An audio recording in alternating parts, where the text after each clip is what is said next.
Hi everyone, it's Gary Nicholson here with Mountain Weather Information Service. This is your planning outlook on Monday the 25th of November.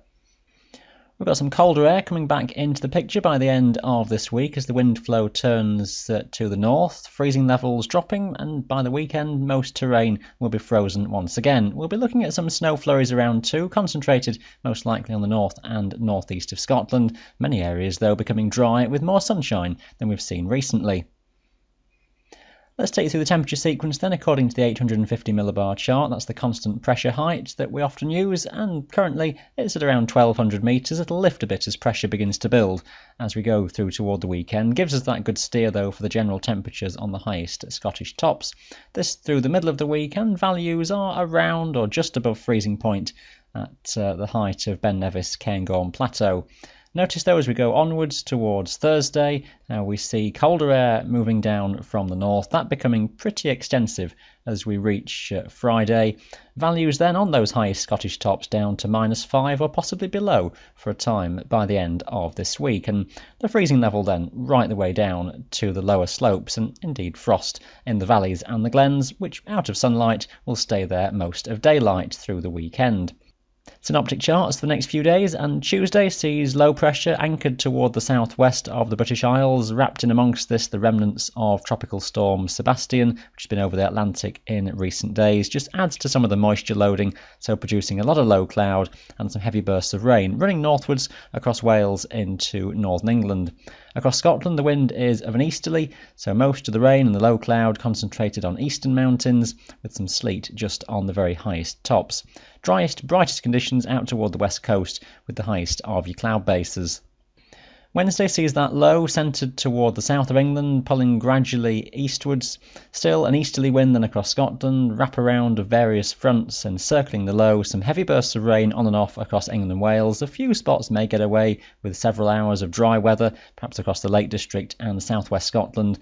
But absolute detail, even a couple of days ahead, is not to be taken absolutely literally from this chart, so keep an eye on the forecasts. Scotland, again, is basically the north and northeast, where the fronts are draped through, seeing most of the wet weather, and the western side of the Highlands faring best again. The cold air mass, though, lying to the north, is waiting in the wings as we move through into Thursday. That will spill increasingly southwards then through the day, with temperatures and freezing levels lowering, soonest across northern Scotland, but by the end of the afternoon I suspect even the highest tops in England and Wales won't be too far off freezing point. A zone of rain pushing southwards across northern England into Wales, which may well persist over a good many hours. Some improvement perhaps just as that front begins to clear. For Scotland, it'll be a brighter day for many places with some sunshine coming through, but toward the northeast, the Cairngorm region in particular, with that northeasterly wind, it's likely to hold on to a lot of low cloud across those northern regions, with some snow around as well, and that may well have been in existence overnight as that front pushed southwards, so likely to have seen a fresh covering of snow around the Cairngorms into Thursday, which may come and go even through much of the daytime. Strong northeasterly wind could well be up to gale force for a time, so adding to that significant chill factor. Things sort of opening out a bit into Friday, with low pressure pulling away toward the east, pressure building toward the northwest, the cold air having extended by this stage all the way across the British Isles. So terrain widely frozen, some very low temperatures in the valleys and the glens first thing on Friday morning. For many places, a dry and bright day with a good deal of sunshine. I suspect a few snow showers will come down into northeast and eastern Scotland, just on that northerly wind, and one or two showers may run into the Cheviots and perhaps the Pennines, but many places looking like to see a dry and bright day. Excellent visibility then, with that air having come down from the north. Similar story onwards into the weekend. Absolute detail is uncertain, and one of the main uncertainties is the low that is around the Bay of Biscay on this chart. One or two indications just see that run a little bit further northwards, and with cold air in place, it may be we have to watch for some snowfall. Chiefly maybe across the moors of southwest England, but it could get as far north as parts of mid and south Wales if that front is just a bit further north. I think it's more likely to miss us to the south, which means for Saturday for most places it's a dry day. Some snow flurries again toward the northern side of the Highlands may just come down on that general northerly wind, but lots of sunshine should be around, with maybe some mist and fog in the low-lying spots first thing, so chance of local inversions, but hard frost in most valleys and glens. Terrain frozen then all the way across most of the mountains. Subtle movements of the centre of the high into Sunday may just start to drag more cloud around from the northwest, and a gradual lift of temperature around western coastal fringes of Scotland. Bit of light snow, maybe some sleet or rain around the immediate coast, just depending on timing. I think for many it's more likely to be a dry day, perhaps just with more in the way of cloud cover, and it's still terrain generally frozen from low levels upwards. The air mass hasn't really changed too much at this stage. It's still cold then for Sunday.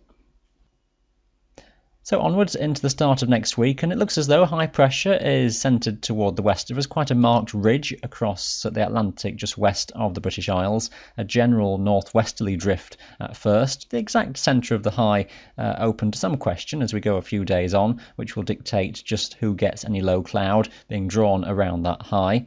It seems likely, though, as we go onwards through next week, that gradually we start to import the air more from the west and the southwest. If you trace back the isobars, you'll see that the origins of that air come in from much more southwesterly climes, and the idea then of temperatures lifting and the possibility of much milder air, at least temporarily through midweek, as that change of air mass does just move through.